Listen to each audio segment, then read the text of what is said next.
Welcome, people of planet Earth and all planets beyond. My name is Josh, and here we are at the undisclosed warehouse where I'm storing all of these bales of clothes that we are going to go through today. We're going to take this opportunity to answer some questions about this operation. We've had a lot of questions like, what is a rag house? How are you going to make money? How much did you pay for these bales? Where can I find bales just like this? So I'm going to give you a little bit of insight into the rag house industry so that maybe you yourself can find an opportunity, but also to clarify, because there's a lot of thoughts and opinions out there and people's experiences, and that doesn't necessarily mean that is the case uniformly. The used textile industry is huge in America. It includes thrift stores, like all the different thrift stores that you would go to, Salvation Army, Goodwill, all of those. Those are really just like the forward-facing, more public parts of the industry.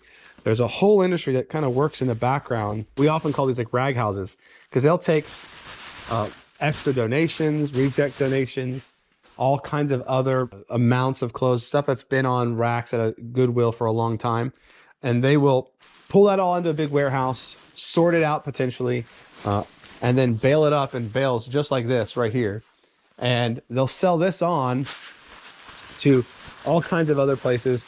A lot of it historically has gone overseas, and more recently what will happen is a lot of this will get bailed up from other locations, and then companies like Goodwill will actually buy these types of bales as well to put in their Goodwill bins locations or outlets. So they'll buy this and then let you sort it out and dig through it yourself. These were donated directly to a thrift store or to like a donation bin that wasn't, and it was not sorted for merchandise before I received it.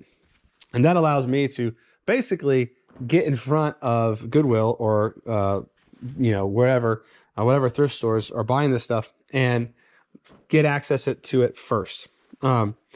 This is really a pretty rare opportunity. This does not happen. This is not super easy to come by. I've been in this business for almost a decade, and this is the first time I've had an opportunity to buy bales like this. Now, if you're familiar with the channel, you know I do work from a rag house, and I actually have an agreement to work to buy stuff before it gets baled. They get raw donations like this, they sort them out, and I get an opportunity to buy before the stuff gets baled.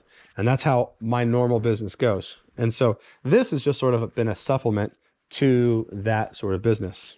So when I insert myself into the sort of process of the textile industry, my goal is, because I'm a vintage clothing dealer, reseller, whatever, is I'm looking for vintage clothing.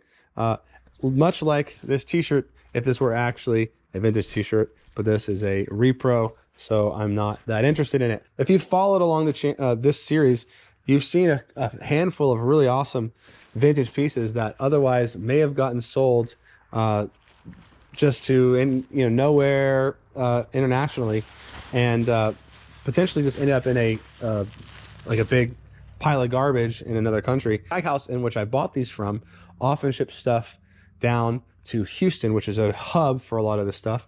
And Houston, being a big port, will ship that out overseas, all over South America, Africa, etc. A lot of times it ends up with the Philippines and some places in the Middle East.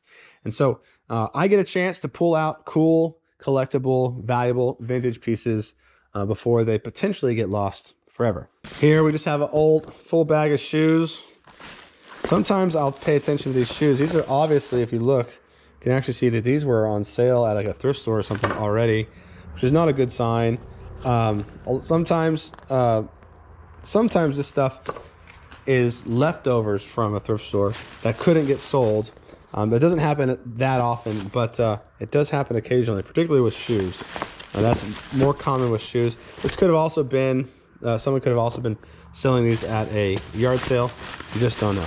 Now, some have asked, why don't rag houses just pull out the vintage stuff themselves? And that's a great question, because you would think that if it's so lucrative, why not you just pull it out yourself and they can make the money and resell? Well, that sounds great. Look at that Coach bag. I don't know if it's real or not, but I think it'll clean up. We'll save that. And well, one of the reasons is vintage, particularly. Not many people know what makes something vintage, or how to know whether or not something is vintage or not. And guys like me and guys like all over YouTube, Rally Roots, Paul Cantu, guys like that who do it at least publicly. They know that information, and they're going to go to the thrift store and basically find the stuff that everyone else missed.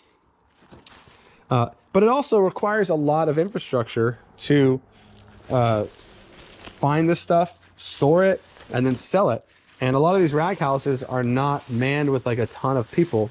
They're typically small teams of like under 10 people in some cases.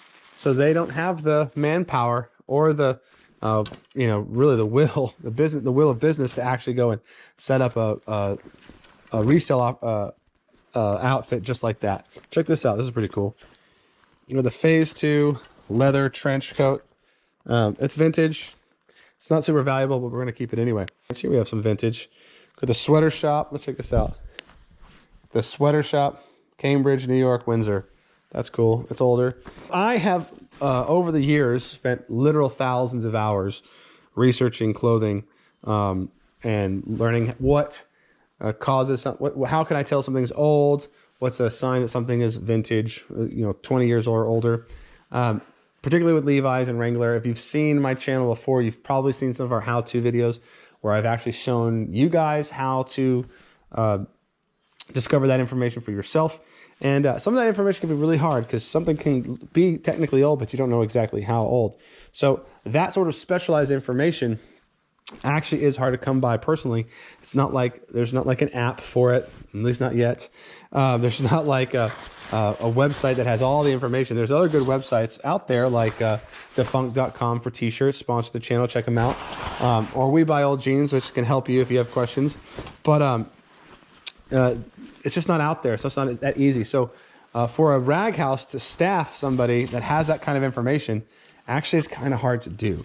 So that's one reason they also don't do it. Another reason, now this isn't to say that there aren't rag houses that do this. There are rag houses that have, as in the last few years, employed somebody who knows about vintage clothing, and they help them pull stuff out, or they help them market to other resellers. That's not uncommon anymore. That's starting to become a more popular, and you see it more and more and more, and it probably will continue to get that way.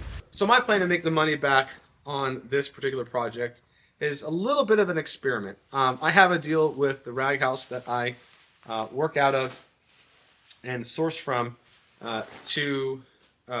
basically they give me some space to work and go through this stuff, and they get the extras and they get to basically bale the extra stuff and sell that on to their buyers. And this is helpful because A, I don't have to have a warehouse. B, I don't have to have a forklift and keep all the track of all this stuff. I don't have to dispose of this stuff, which is a really big expense. And one of the reasons why it would make it hard for anyone just to go and buy any old bale. Even just one single bale of this is a ton of clothing and mess that you have to keep up with, and that can be really difficult if I didn't have a space like this. So this type of operation where you're buying large amounts of bales like this and sorting through it, it's probably not for everybody, mostly because of how much infrastructure really is required for it. You can just go to your thrift store. You're going to pay a little bit more, obviously, than I paid per piece, but you're going to pay a little bit more to have someone else do all the sorting for you, someone else to take care of what you're not going to buy, and you get to hand pick the pieces out that you want. So there is a give and take, and obviously this is a infrastructure heavy investment, and if I didn't have the opportunity and the partnerships that I do have right now, probably couldn't do it. The question I've heard a lot since starting the series is, where can I buy bulk from you? Obviously we're getting a lot of bulk vintage items, and we have started to sort them and sell them as lots. You can check out the link in the description below to look at the lots and vintage clothing we have currently for sale. So another question I've had is, how much does 40,000 pounds of clothing cost? Now, generally that answer is actually pretty variable because they're not all the same pricing. When you buy bales like this that have unsorted clothes, those are going to be a bit more expensive than a bale full of sorted clothes. So if they've been sorted down to just like say t-shirts and pants and dresses or something, that's going to be generally considered cheaper than unsorted donations, because you never know what really is in an unsorted donation. But in my case, we negotiated a sort of experimental price and with the seller to see if this is something is worth doing again. And we came to all in, including shipping, to be $10,000. And this raises the big question of, are you going to make your money back? And to that, I say, I don't know. It depends on how much you buy. No, it may be tight. This is obviously not like, and honestly, we paid a bit over market. But generally, that's because we did that because this is actually kind of a harder market to get into. And it's not typical. You can't just like go to a rag house and be like, hey, can I buy bales from you? Typically, you have to be like a preferred buyer or something like that. Here we have that vintage piece right here. That's nice. It'd be like a preferred buyer, and so in order to like show good faith, we paid a little bit more than probably a normal higher volume buyer would. Some have asked, can you come and sort with me? Unfortunately, you cannot. The rag house in which I'm operating and have partnership with doesn't just allow anybody, and that's not just because they're trying to be mean and keep the resellers out. It actually has more to do with the employees and the type of employees that work here, and security reasons and stuff like that. And so it's not as simple as just sort of showing up. But if it were possible, I would love all of you guys to come join me. But unfortunately, probably not. By the way, this is my brother Josiah. He's editor of a lot of these videos, so you gotta thank him for all the cool editing, and you can complain to him about all the repetitive trap music. Okay. I've been trying to turn it down. I've been trying to cut it out, but sorry. We'll do a little bit less of that. Oh, look at this. This is kind of cool. Oh, look at this. Oh. How did I miss this?